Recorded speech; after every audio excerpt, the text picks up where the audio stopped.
thanks again for tuning in. If this is your first time, please make sure to check out our skit video, in which our main character, Rhea, was feeling burned out, tired, unmotivated, and she was starting to question whether university was right for her. If this actually sounds like you, you're not alone, and there is help. Let's take a look.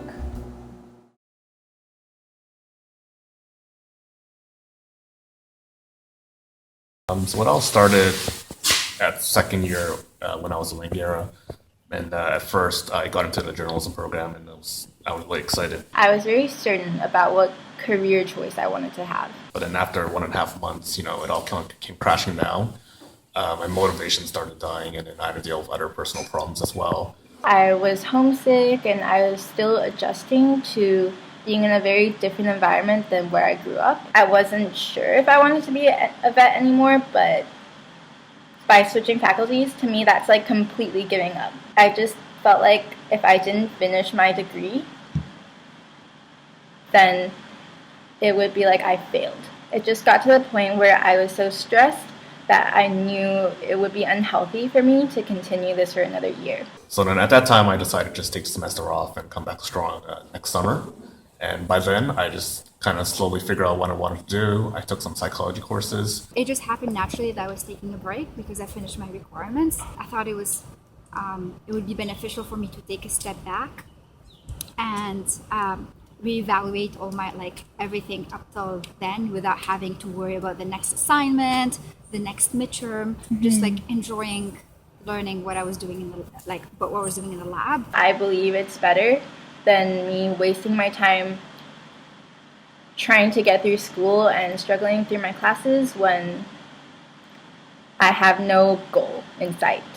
I think it was a good decision, even though I kind of feel bad because my parents always pushed me, to strive for my best and everything. But I think I would have, looking back, if I just went straight ahead with it anyways, I'd be probably not really happy with it. And, well, you know what happens. It leads to depression, and depression leads to a whole bunch of bad things. So I think I definitely took the right route doing that.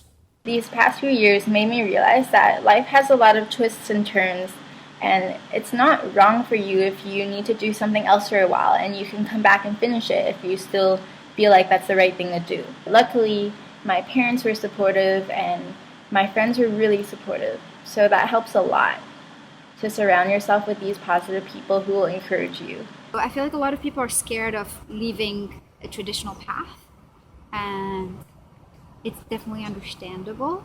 School might seem like the most important thing in the world sometimes, but I think it's important to remember that school isn't the only thing in the world, and there are tons of things out there that you can explore, other things you can learn. School is just one component of life, and it's okay to go out and explore some of the other parts. I just say that, a lot of students question at some point during their time in the university whether it's the right place for them or whether they want to drop out or take a break. Deciding to do that is something that, please understand that you really can do it, and you can take a break and you can come back if that's what you need to do.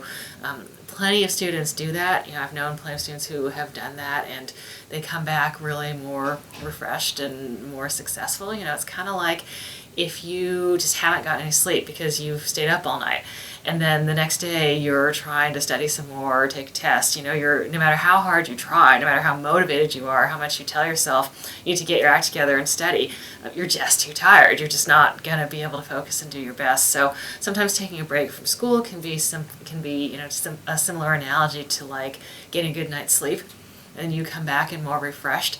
This is definitely something that I would encourage you to talk about with people you trust, talk about with a counselor, talk about it with the academic counselors at UBC.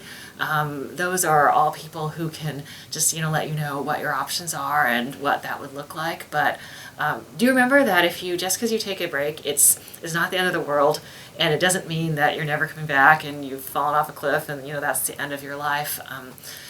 Plenty of people come back. And come back much better. The way I see it is, just think of it as like getting a good night's sleep. Thank you so much for watching, and I really hope you found this video helpful. If you haven't seen them yet, make sure to check out our introductory skit and our previous video. They've also got lots of information that I'm sure you'd find very interesting. If you're watching and these stories don't really resonate with you, make sure to check out our other scenarios on our YouTube page and follow our various social media, and you can even submit your own scenario. Please make sure to comment any experiences or similar situations or advice you may have in the section below. And also, do please share these videos so that someone in need can see them. And as always, I hope you